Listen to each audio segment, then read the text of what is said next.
Lionel Pollard, bonjour.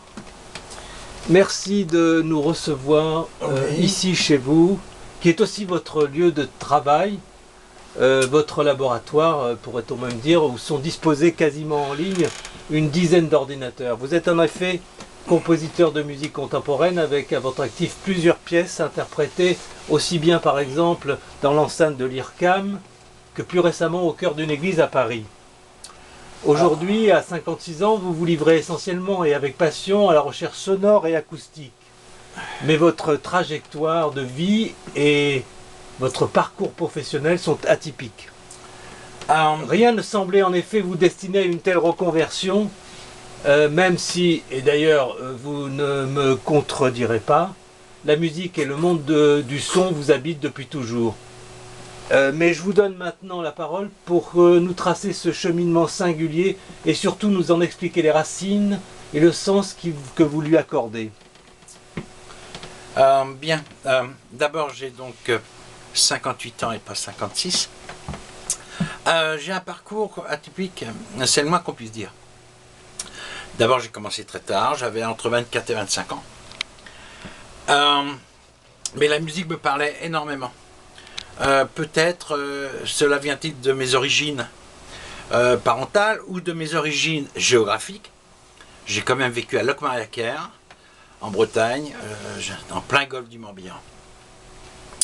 Je pensais m'orienter plus vers l'écriture, la philosophie surtout, au début. Mais la musique, en effet, m'a pris de plus en plus.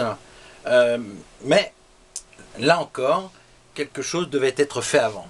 Connaître un métier. Et que ce métier puisse me permettre de gagner du fric. Et de m'en sortir si j'avais des problèmes. Ce n'est pas en devenant compositeur que j'allais gagner beaucoup d'argent. C'était le contraire.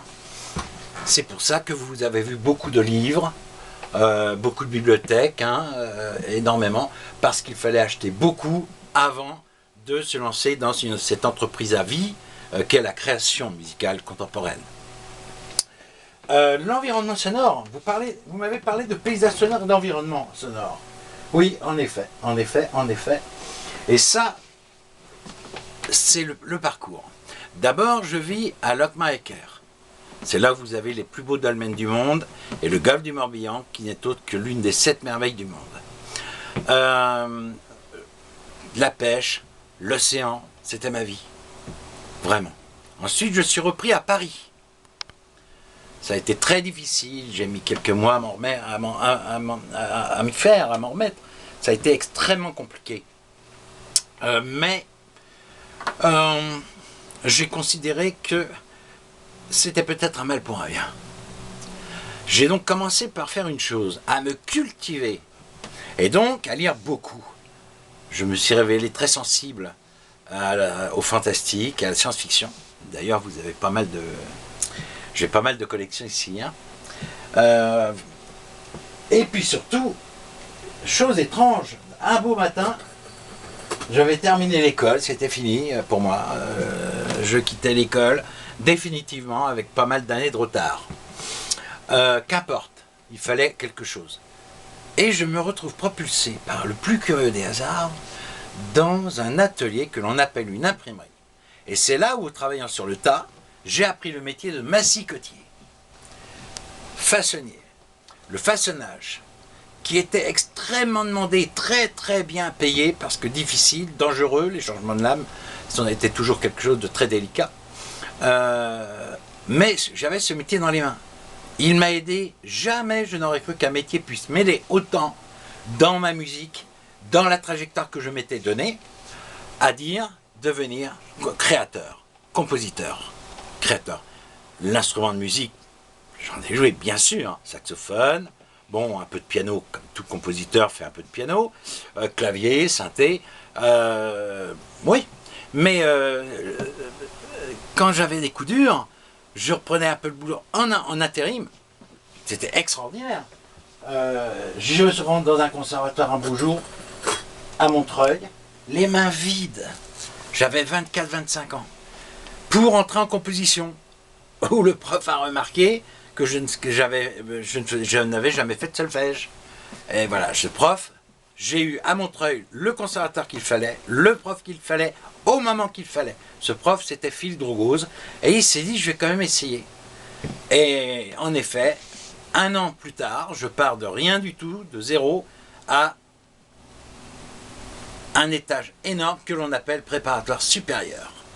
En 3 ans, j'ai eu ma médaille vermeille et ma médaille d'or. Ensuite, bien gonflé à bloc, j'aimerais aller quelque part, à l'étranger. Il y a une très bonne classe à Liège, Belgique, en électroacoustique, parce qu'à l'époque, nous n'avions pas encore d'ordinateur. Là aussi, ça va très vite, j'ai mon certificat de composition, je reste 10 ans en Belgique, pas uniquement pour des raisons professionnelles, mais aussi probablement pour des raisons sentimentales, je n'en dirai pas plus. Voyons. Bon, seulement il fallait revenir. Il n'y avait plus rien de possible là-bas au bout de quelques années. Et donc j'ai réintégré mon pays, j'ai réintégré Paris. Et c'est là où les choses se sont de nouveau encore développées par la connaissance d'autres compositeurs, d'instituts comme le CCMX, Centre Création, Yanis Xenakis, Création Musicale Contemporaine. C'est là donc où j'ai connu pas des profs, mais des compositeurs avec qui je pouvais vraiment m'entendre. Et surtout, un beau jour, je tombe sur un papier, cursus à l'IRCAM. Bon, j'étais revenu de Belgique depuis un petit moment, mais j'étais complètement déconnecté de Paris. Comment était-ce possible?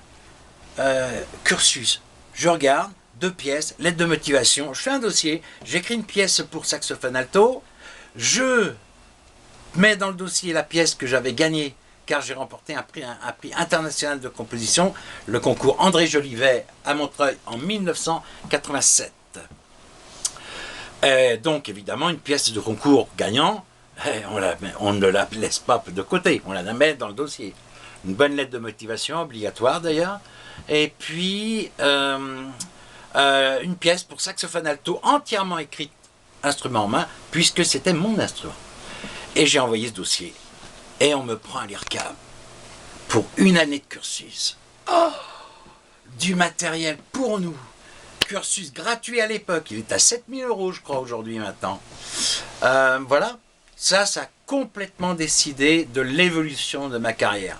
C'est-à-dire, en fait, de l'instrumentation que j'allais utiliser.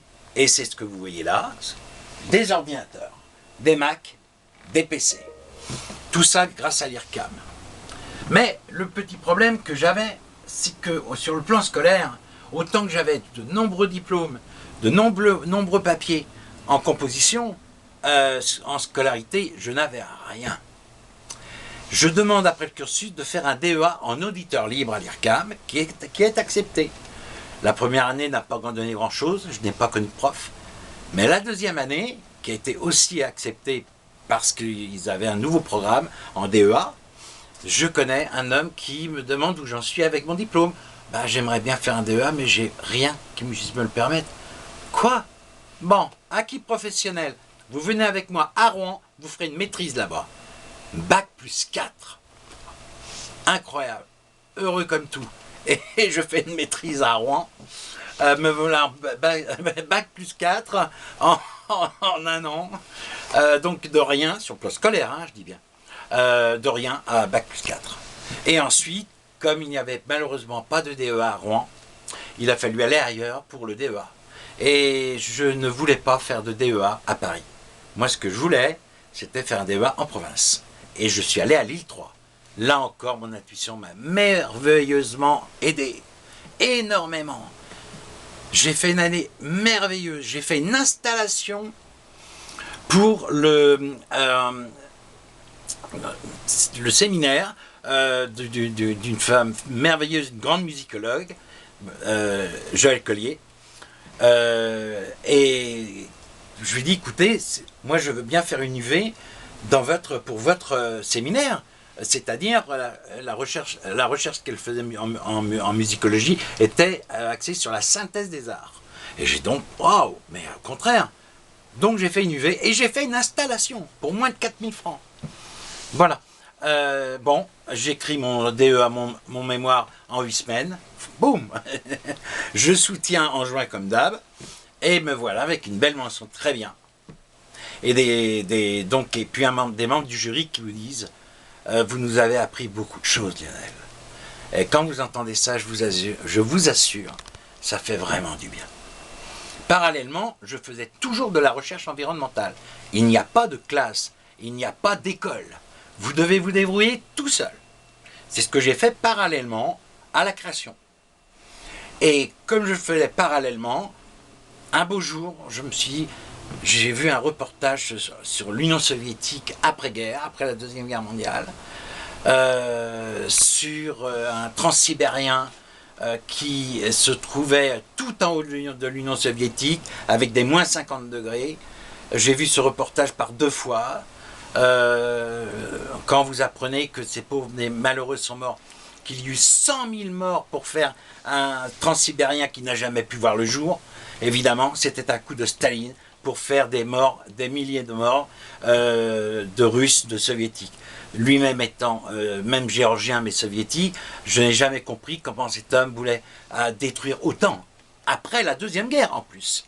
Alors que ce sont ces mêmes soldats, ces mêmes soviétiques, ces mêmes russes qui ont abattu le nazisme. Donc vous avez composé à partir sur la base de ce reportage, reportage sur cette date historique et sanglante. Et vous avez composé une pièce pour violon. Violon solo.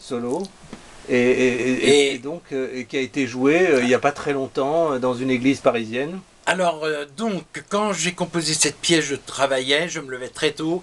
Elle m'a demandé pour cette pièce pour violon solo 15 mois de travail. Ouais. Ensuite, j'ai cherché à avoir un violoniste. Ouais. Et j'ai pu, grâce à un grand compositeur, lui aussi un merveilleux chef d'orchestre, trouver un violoniste merveilleux du nom de Alexis Galperine, qui a lu ma partition, qui a souhaité donc venir me voir chez moi pour en parler, qui a trouvé l'œuvre absolument superbe. Et il y eut en effet donc un premier concert en octobre, je ne sais pas si vous pourriez voir là, mais il y a l'affiche. Bon, attendez, on va y arriver. Voilà. C'était là. Alexis Galperine donc, Bach, voilà, la création et un Paganini. Voilà. L'œuvre a été magnifiquement bien reçue. Il l'a trouvé. Vous savez, quand un homme comme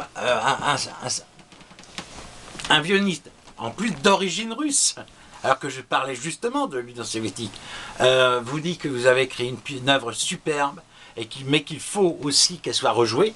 Une œuvre jouée une fois ne sert à rien.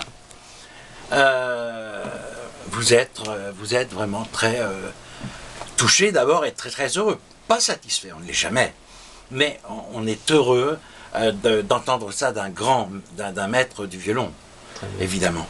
Et donc, le concert étant en entrée libre, ne pouvait pas être reconnu par la SACEM. Nous cherchons donc maintenant un nouveau lieu, une nouvelle chapelle ou un nouveau site pour que cette pièce soit reconnue, c'est-à-dire entrée payante. D'accord. Tout simplement. Et la pièce, jouée en octobre, comme tout le monde peut le voir, a été très très bien enregistrée, magnifiquement bien enregistrée par un ami qui est un spécialiste du son et de la prise de son, qui n'est autre que Guillaume Biot. Voilà. Donc on a un très bel enregistrement de 32 minutes, mais l'œuvre a fait 40 minutes. La première fois, jouer à 40 à la noire, rien n'est plus difficile que de jouer très lentement. Voilà. Et ça c'est donc la dernière de vos compositions, mais vous avez un long cursus de composition musicale. Juste avant de nous quitter, est-ce que vous pouvez nous évoquer en quelques mots l'ensemble de votre œuvre, et en tout cas les pièces qui ont été interprétées dans des cadres divers Il faut savoir que j'ai été très peu joué. Il faut savoir aussi que je n'ai jamais eu de commande. Je ne compose pas sur commande. Il y en a qui osent dire je ne compose que sur commande. Je déteste ce type de mentalité et je déteste ces gens-là. Ce sont peut-être des compositeurs, mais ce ne seront jamais des créateurs. Pas avec une telle mentalité. Bien. En fait, il y a la recherche d'un côté. Donc j'espère faire un stage en logistique pour mes recherches environnementales. Et faire en sorte que certaines pièces soient jouées. J'ai une pièce sur les textes de Wolfgang Borcher qui a été jouée à Beaubourg en 1997, qui a été très bien reçue. Qui s'appelait... Alors c'était au dehors de la nuit. Ouais. Il y avait une quinzaine d'instruments, il y avait une bande huipiste, un jeune récitant, une chanteuse soliste qui parlait, donc quand je chantais en allemand, puisque c'était la langue de Wolfgang Borcher, et c'était les poèmes de Russie qu'il avait écrits peu de temps avant cette grande pièce de théâtre qui est dehors devant la porte. Et avant ça, vous aviez composé une pièce qui s'appelle Itinéraire... Alors, la pièce de l'IRCAM, oui. Ouais. Le cursus d'un an devait se terminer avec une œuvre écrite à l'IRCAM et le matériel, donc les grands programmes de l'IRCAM. J'ai écrit une pièce qui a été, à l'époque, la seule pièce multimédia composée. Et c'est moi qui ai composé une pièce à l'époque qui était une pièce multimédia. Le concert avait eu lieu en janvier 1995. Dans le cadre de l'IRCAM. Dans le cadre de l'IRCAM et en création mondiale. Donc là, c'était officiel et j'ai pu toucher ce qu'on appelle un fonds d'encouragement d'Assassin pour la première création d'une œuvre. Voilà. Sinon, j'ai écrit d'autres pièces, mais qui n'ont toujours pas été jouées. Merci beaucoup, Lionel Pollard-Cohen. Très important. On y reviendra probablement dans une prochaine émission. Merci beaucoup.